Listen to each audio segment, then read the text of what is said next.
আজকের আমরা 11 নম্বর স্কুল করব। এর আগে 10টা স্কুল আমি করে দিয়েছি। যদি তোমরা কেউ না দেখে থাকো তাহলে প্লে লিস্ট থেকে অবশ্যই দেখে নেবে।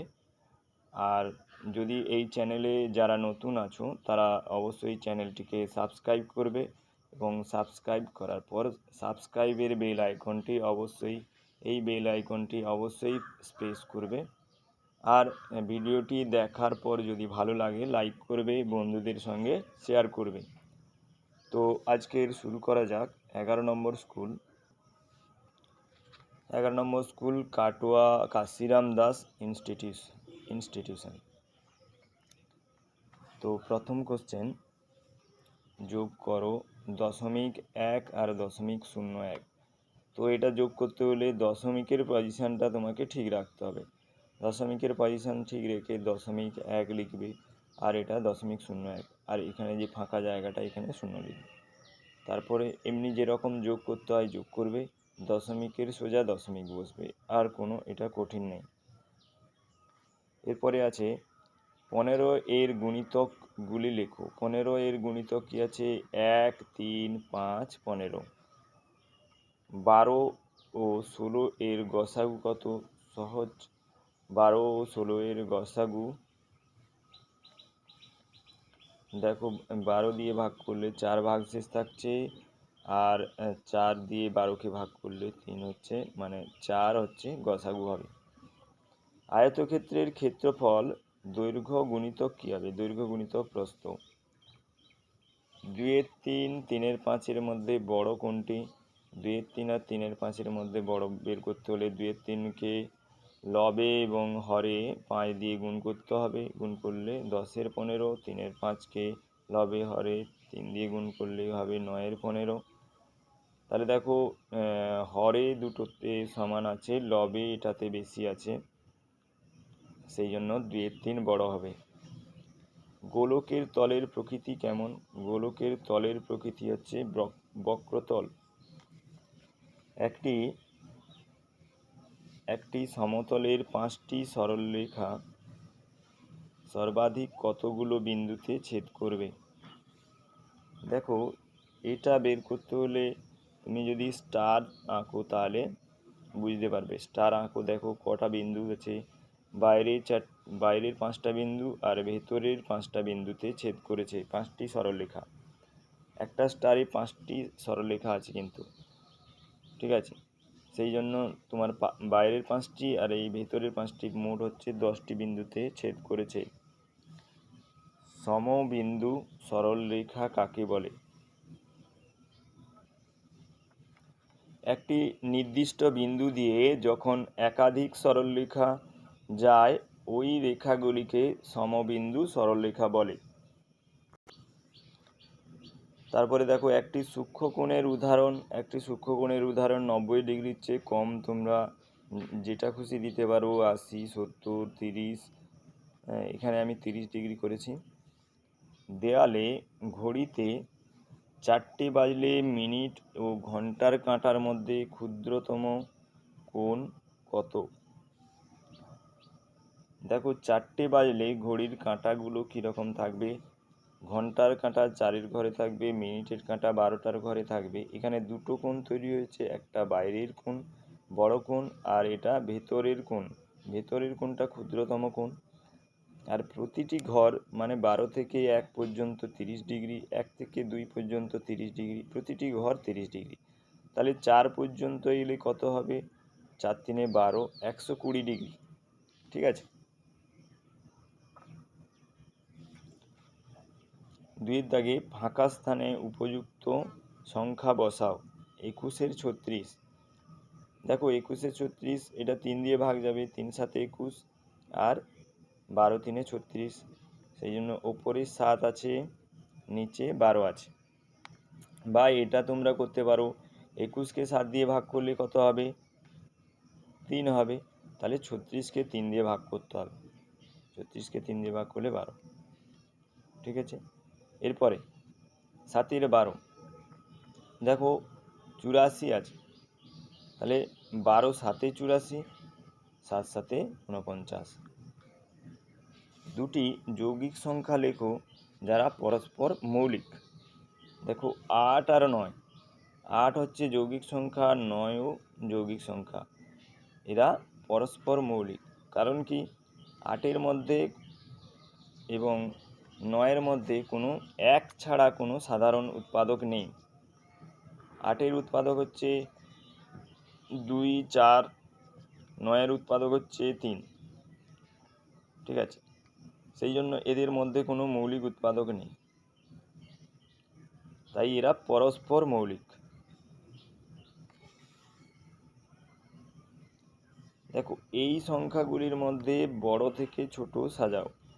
বড় থেকে ছোট সাজাও, এটা আমি অনেকবার বলেছি। দশমিকের আগের সংখ্যা আগে দেখতে হবে, যেটা দশমিকের আগের সংখ্যা বড় হবে সেটা বড় হবে। যদি দশমিকের আগে কোনো সংখ্যা না থাকে, দশমিকের পরের সংখ্যা দেখতে হবে, পরপর সংখ্যাগুলো দেখতে হবে।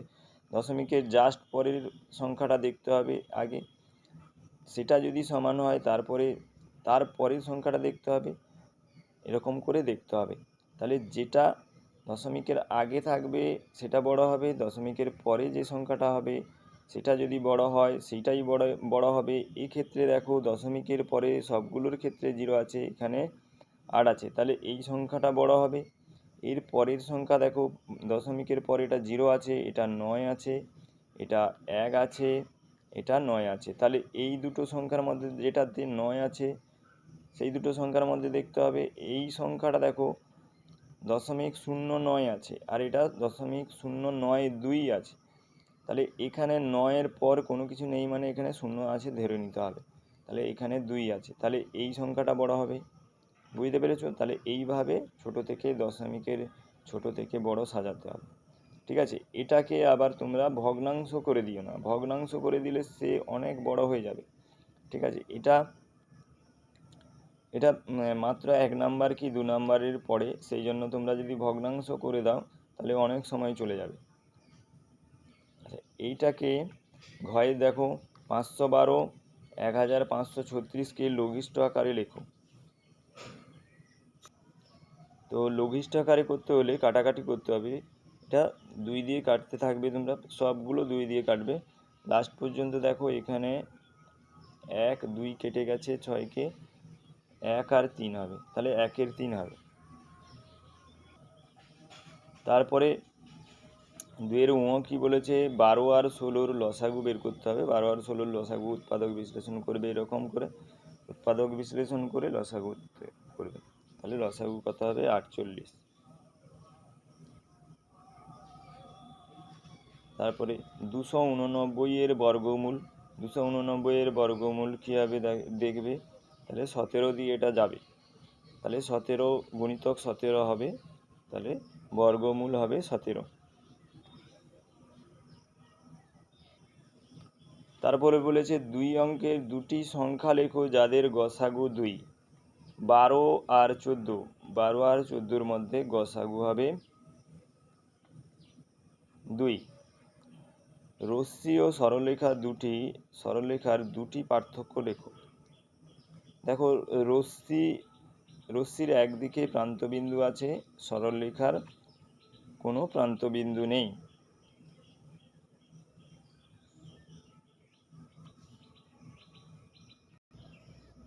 আর রশ্মিকে একদিকে বর্ধিত করা যায়, সরলরেখাকে দুদিকে বর্ধিত করা যায়। এরপর 2-এর বলেছে একটা স্থূলকোণ আঁকতে এবং তার নাম দিতে। এখানে দেখো স্থূলকোণ তোমরা চাঁদার সাহায্যে 90 ডিগ্রির চেয়ে বেশি, 100 ডিগ্রি, 110 ডিগ্রি, 120 ডিগ্রি, 140 ডিগ্রি, যেটা খুশি আঁকতে পারো। এরকম একটা চাঁদার সাহায্যে এটা স্থূলকোণটা আঁকবে। একে নাম দেবে ABC এবং তা স্থূলকোণ ABC সমান 120 ডিগ্রি, এরকম লিখে দেবে। তারপরে আছে সমবাহু ত্রিভুজ কাকে বলে। 2-এর সমবাহু ত্রিভুজ, যে ত্রিভুজের 3টি বাহু সমান তাকে সমবাহু ত্রিভুজ বলে। সমবাহু ত্রিভুজ কী করে আঁকবে? সমবাহু ত্রিভুজ আঁকা আমি অনেকবার দেখিয়েছি। যে কোনো একটা মাপ নেবে, মাপ নিয়ে এখানে কম্পাস বসিয়ে এই মাপটা নেবে, নিচের মাপটা নেবে, নিচের মাপটা নিয়ে এইখানে বসিয়ে এখানে চাপ কাটবে, আবার এখানে কাঁটা লাগিয়ে এখানে আবার চাপ কাটবে। তারপর এটা আর এইটাকে যোগ করবে, তখন সমবাহু ত্রিভুজ হবে। আচ্ছা, তারপরে আছে টর দাগে আছে একটি তল বিশিষ্ট ঘনবস্তুর নাম। একটি তল বিশিষ্ট ঘনবস্তুর নাম হচ্ছে গোলক, আর দুটি তল বিশিষ্ট ঘনবস্তুর নাম হচ্ছে শঙ্কু। তারপরে ঠ বলেছে আয়ত ঘনকের কটি প্রান্তরেখা ও কটি কৌণিক বিন্দু আছে। তো আয়তরেখার প্রান্তবিন্দু হচ্ছে 12টা, প্রান্তরেখা বলেছে, প্রান্তরেখা হচ্ছে 12টি, আর কৌণিক বিন্দু হচ্ছে 8টি। তো আয়ত ঘনকের ভিডিও আমার একটা দেয়া আছে, তোমরা যদি কেউ না দেখে থাকো ওখানে দেখে নেবে, ওখান থেকে তোমরা সব বুঝতে পেরে যাবে, ঠিক আছে? ওটা দেখলে আয়ত ঘনক থেকে যেরকম কোশ্চেন আসুক না কেন তোমরা পেরে যাবে। তো এর পরের কোশ্চেন,